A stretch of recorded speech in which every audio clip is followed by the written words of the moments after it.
O meu tema é de monitorização hemodinâmica não invasiva em cesáreas. Eu vou citar, durante toda a apresentação, vários aparelhos de marcas e fabricantes diferentes, mas eu não tenho nenhum tipo de conflito de interesse de nenhuma natureza com nenhum deles.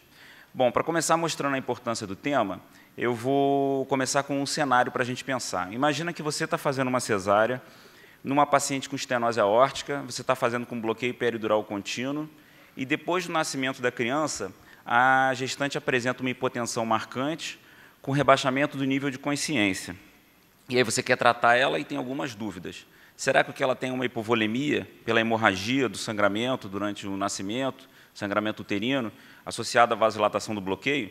Será que ela tem uma disfunção de ventrículo esquerdo, até porque ela tem uma doença estrutural cardíaca de base? Ou será que ela tem uma disfunção de ventrículo direito, por exemplo, uma embolia sanguínea ou amniótica? Um segundo cenário, imagina que você está num plantão e surge uma gestante com IMC de 50, com doença hipertensiva específica da gravidez, para fazer uma cesárea com uma pressão arterial de 170/100. Aí, no seu planejamento da sua anestesia, você se pergunta, quanto de fluido será que eu posso administrar para essa paciente? Ou, mais ainda, quanto de fluido que eu devo administrar para essa paciente? E ainda no seu planejamento, e se ela tiver uma hipotensão depois de um bloqueio no neuroeixo, como eu vou tratar e administrar essa hipotensão? Bom, então, como a gente vê, tem várias situações clínicas em que a monitorização padrão básica não é capaz de te responder de dúvidas que você tenha quanto ao tratamento de uma possível instabilidade hemodinâmica. Ainda mais se a gestante tiver uma cardiopatia estrutural, por exemplo, associada como doença de base, ou se ela tiver algumas outras comorbidades que causem instabilidade hemodinâmica. E, muitas vezes, a diferenciação de hipovolemia, de disfunção de ventrículo esquerdo ou de ventrículo direito precisa de monitorizar mais para te ajudar a responder. Tradicionalmente, a gente lida com pacientes que são extremamente saudáveis e jovens e que elas são submetidas durante a cesárea a diversos fatores que estressam o seu sistema cardiovascular. Tanto as alterações fisiológicas da gravidez, a hemorragia, o bloqueio do neuroeixo com a sua vasodilatação associada e o próprio uso da ocitocina. Agora, quando a gente associa comorbidades a ela, principalmente comorbidades cardiovasculares, essa reserva fisiológica fica mais estreita e a gente precisa lançar mão de outros monitores para avaliar melhor a função hemodinâmica dela. E aí a nossa dúvida vai se dar, qual dos monitores, entre todos os que são disponíveis, a gente deve escolher para monitorizar aquela gestante? Bom, você tem uma série de monitores, você pode dividir de várias maneiras. Pelo próprio tema da palestra, eu vou dividir de acordo com o grau de invasividade. Você tem monitores invasivos, menos invasivos, minimamente invasivos, né, e monitores completamente não invasivos, que é o foco da minha apresentação. Isso também é uma questão um pouco subjetiva, porque, por exemplo, se você tiver uma punção arterial já feita para uma paciente cardiopata e vai instalar um monitor minimamente invasivo, como é o caso do Vigileu ou do Lídico, o Rapid, por exemplo, você já tem uma artéria puncionada, então você não está aumentando a invasividade em nada. Mas, enfim, não tem como a gente falar de monitorização de função hemodinâmica sem citar o catéter de artéria pulmonar, que mesmo depois desses anos todos, ele ainda é o padrão ouro de avaliação da função hemodinâmica e com o qual todos os métodos são comparados, tanto em acurácia e precisão. Acontece que o seu uso veio decaindo progressivamente ao longo das últimas décadas, principalmente com estudos que mostram que você não tem diminuição de mortalidade e, por se tratar de um método extremamente invasivo, demorada a sua passagem, é necessária uma alta proficiência, não só na passagem do catéter, como na interpretação dos seus dados, e o fato de você usar cada vez menos gera uma bola de neve, porque a proficiência vai diminuindo mais ainda, e você tem complicações associadas. Então, começou-se a buscar métodos menos invasivos que pudessem substituir e avaliar as variáveis hemodinâmicas que o catéter de artéria pulmonar também avalia. E aí você começou a ter a análise de métodos que utilizavam a análise do contorno da onda de pulso. Você tem, basicamente, 4 métodos mais utilizados no nosso meio e que eles variam de acordo com a maneira como eles usam a análise da onda de pulso. Mas são 4 métodos que a maneira final de avaliar os parâmetros hemodinâmicos é através dessa análise. A gente tem, como 2 exemplos iniciais de métodos mais invasivos, o PICO e o EV1000. São 2 métodos bem parecidos, eles só variam pelo fabricante, basicamente, pela interface deles. Mas são métodos que eles vão necessitar de uma punção venosa central e de uma artéria de grosso calibre, então você tem que ter uma artéria femoral puncionada, e você faz uma termodiluição transpulmonar, através do catéter venoso central, e, com isso, ele começaria a calcular, depois de 3 medidas, ele começaria a te dar os valores hemodinâmicos da paciente pela análise do contorno da onda de pulso. A grande questão, como até o Fernando falou de manhã, é que é muito difícil você ter estudos em gestantes. Então, esses métodos, você tem poucos estudos em grávidas, porque você também não tem muitos estudos prospectivos, então não são métodos validados na população obstétrica.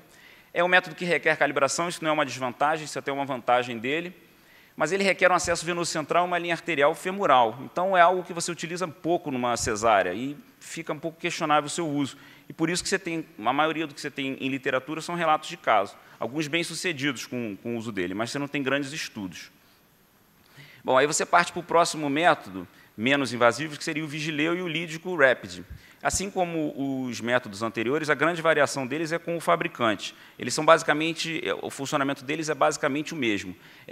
Você requer só uma linha arterial, pode ser uma artéria radial, e ele, através de um algoritmo próprio, interno do método, ele analisa, através do contorno da análise da onda de pulso, ele te daria variáveis hemodinâmicas. São métodos não calibrados, então você confia no algoritmo dele ou você não confia. Isso já te traz um problema em determinadas populações, e a obstétrica não é uma exceção. E fora que você tem alguns problemas desses métodos que você não consegue utilizar na população obstétrica, como, por exemplo, você tem um índice cardíaco, tudo bem, que é questionável a acurácia e a precisão deles. Mas um outro índice que esses monitores te dão é a variação do volume sistólico, que cada vez mais é falado em literatura como um parâmetro de fluido-responsividade, que te ajudaria a guiar a administração de fluidos. Só que ele só é validado, ele só é útil em ventilação controlada, que é a minoria dos casos numa cesárea. Então, é um parâmetro que ele é ou muito pouco útil ou inútil numa cesárea, que é a variação do volume sistólico. Então, já fica um método que não consegue te dar tantas informações quanto ao tratamento da volemia. Bom, assim como o método anterior, você tem poucos estudos em gestantes, a maioria é relatos de caso. Tem um do Fernando, inclusive, com uso do Lídico Rapid, em 4 casos. Mas você tem poucos estudos e ele não é validado em cesárea. É um método não calibrado, isso é uma desvantagem, até porque você tem grandes dúvidas quando há variações de resistência vascular sistêmica. A gente já sabe que são métodos que eles não são confiáveis em cirurgia cardíaca, por exemplo, em saída de circulação extracorpórea. São métodos questionáveis em sepse. E tem autores que questionam o uso numa cesárea, em que você também pode ter grandes flutuações de resistência vascular sistêmica, principalmente em condições patológicas, que é o momento em que você quer ter o seu diagnóstico mais preciso. Então, é um método são métodos também questionáveis e também continua-se a busca por outros métodos. Bom, aí essa é uma tecnologia bem nova, completamente não invasiva, que ele utiliza, são 2 fabricantes também diferentes. Um também é o fabricante do Lídico, que é o KNAP, que é esse que está no canto à esquerda, e o outro é o ClearSight, que está no canto à direita, que é da Edwards, a mesma fabricante do EV1000. Bom, são métodos que ele, através de um cuff de dedo, ou seja, ele faz um clampeamento volumétrico no dedo, ele te ajudaria, ele estimaria e te daria uma curva de pressão arterial como se fosse uma pressão arterial invasiva. Para quem já viu ele em funcionamento, quando você coloca ele, por exemplo, no aparelho do Lídico, ele te dá uma curva de pressão arterial como se você tivesse com uma artéria puncionada. E ele também poderia te dar dados de débito cardíaco. E ele é completamente não invasivo, ou seja, você só coloca aquele cuff no dedo e ele já te daria esses valores. Então, é um método bem promissor e interessante. Você tem alguns estudos que validam esses 2 métodos, que validam os 2 métodos. O primeiro, um dos métodos, o ClearSight, você encontra muitos estudos se referindo como Nexfin, que era o nome do aparelho, antes dele ser adquirido pela Edwards e ter virado ClearSight. Mas você encontra a validação deles. Esse primeiro, por exemplo, foi em cirurgia geral, que mostram a utilização dele para guiar a terapia em vários contextos. Mas, da mesma maneira, você encontra artigos que questionam a validade do método e colocam um ponto de interrogação para a gente. Esse primeiro estudo, por exemplo, é um estudo interessante porque ele buscou comparar medidas do KNAP com um aparelho de pressão, com um manguito de pressão não invasiva, e ver qual que teria mais tempo de gaps de medição, ou seja, se um aparelho de pressão não invasiva eu estou medindo de minuto a minuto, e às vezes num episódio de hipotensão ele falha, não está medindo, não aparece uma medida, eu vou comparar ele com o KNAP, que teoricamente ele teria uma medida contínua de pressão. E aí, surpreendentemente, nesse estudo, o KNAP apresentou mais falhas de medição do que o aparelho de pressão minimamente invasivo. Os autores até questionam se o fato da paciente estar com anestesia no neuroeixo, estar mexendo a mão, não dificulta a calibração do método. Mas o fato é que o método, que se calibra de tempos em tempos, se calibrou, teve uma autocalibração em determinados momentos em que se ficou, por exemplo, 2 a 3 minutos sem nenhum valor pressórico. Isso é uma falha do método que talvez tenha que ser melhorado ao longo do tempo. Mas é um método para a gente guardar como opção. Enfim, assim como os métodos anteriores, mais invasivos, esse é um método ainda questionável, tem poucos estudos em grávida, mas ele tem algumas vantagens, como o fato dele ser totalmente não invasivo, ele é extremamente fácil de você utilizar. Se o Vigileu ou o Lídico Rapid, você só precisa de uma punção arterial e coloca, e você tem a interpretação, e você só vê os dados que estão na tela, esse você não precisa fazer nada, você coloca quase como se você estivesse colocando um manguito de pressão. Então, ele é muito fácil de usar, mas você tem poucos estudos ainda. Mas você tem potenciais vantagens também. Opa. Bom, agora eu guardei a parte final, a maior parte da apresentação, para falar do método que é mais estudado hoje em dia e que é mais falado em literatura, que é o ecocardiograma transtorácico. É um método que a gente muitas vezes torce um pouco o nariz quando a gente olha, porque a gente pensa que é um método para ser utilizado por cardiologista, ou é um método para ser utilizado por anestesista de cirurgia cardiovascular, e não por anestesista obstétrico. Porém, tem vários estudos em literaturas e vários relatos do protocolo direcionado do método, inclusive em anestesia obstétrica, como eu vou citar. Alguns autores já fazem, inclusive, uma analogia que o ecocardiograma portátil seria o estetoscópio do século XXI. Seria como se o anestesista, em vez de andar com o estetoscópio no pescoço, andasse com uma sonda setorial portátil de ecocardiograma no pescoço e fizesse a avaliação dos pacientes assim. E se a gente for ver, nos últimos tempos tiveram vários estudos publicados em literatura sobre protocolos específicos direcionados para anestesia, inclusive alguns em anestesia obstétrica. Essa é a capa da Anestesia e Analgesia de março, em que o tema principal foi o uso de protocolos direcionados de ecocardiograma transtorácico em anestesia. Bom, o método, obviamente, tem algumas desvantagens que é o que fazem com que o método ainda não seja tão difundido. Não só a dificuldade de você ter o aparelho, mas é um método que demanda um treinamento. Então, por mais que o treinamento, como eu vou mostrar a seguir, ele pode ser simplificado, demanda um treinamento, ele é examinador dependente, então a pessoa vai buscar a janela e ter uma determinada imagem, outra não vai ter, então isso pode causar uma dificuldade, uma desvantagem. É um método não contínuo, então eu vou também mostrar a seguir a melhor forma de se utilização dele, porque você não vai ter, como aqueles outros métodos, por exemplo, uma variável de índice cardíaco constantemente na cirurgia. Você vai colocar a sonda setorial, você vai ter aquela avaliação e depois você vai tirar. Ele é não contínuo. Enfim, e numa paciente obstétrica você tem limitações de janelas que você possa utilizar numa cesárea. Mas aí tem a grande sacada do ecocardiograma transtorácico em anestesia, que é o fato de você ter um uso direcionado e protocolos focados. O que eu quero dizer com isso? Não me importa numa cesárea ou numa cirurgia se eu tenho uma paciente com estenose mitral moderada ou leve, como o ecocardiografista vai avaliar. Muitas vezes não me importa nem qual é o valor de índice de fração de ejeção, por exemplo, que aquele paciente apresenta. O que me importa não é focar em dados quantitativos ou uma análise numérica, que aí sim é mais difícil e requer um treinamento melhor.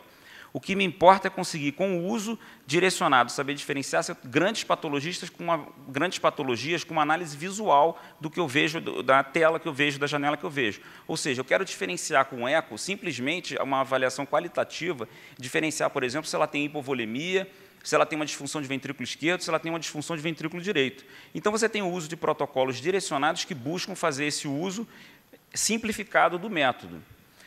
Você tem vários artigos em literatura que falam disso, e aí a gente começa a ver uma sopa de letras, de acrônimos, que falam de vários protocolos que são usados em vários contextos.